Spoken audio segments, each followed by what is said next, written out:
Hey yo, what's up mga bossing ko? Yeah, Patlakis here.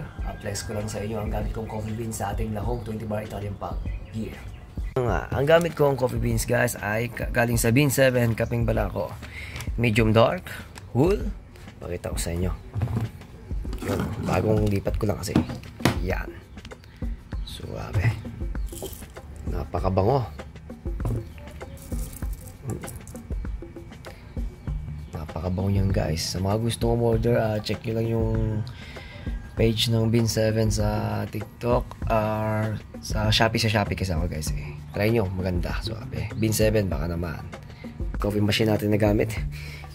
So total 1 year ko na siyang gamit. Siguro nakaka 15 cups a day or 20 cups a day ako. Okay naman siya, suwabe mag-espresso. Yung basta suwabe siya mag-espresso. Meron din siyang sa frotting. Ayan. Tapos bilan nyo lang yung tamper. Ang gamit kong ano dyan, para hindi maglamping. Yan ang secret dyan. Pag ginili mo na.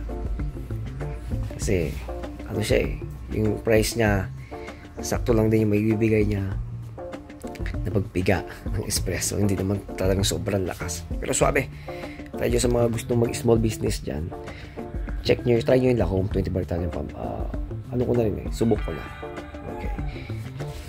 Okay guys, thank you for watching guys. Paki-like and follow and subscribe lang ang ating YouTube page. Sa mga may tanong dyan, just comment below.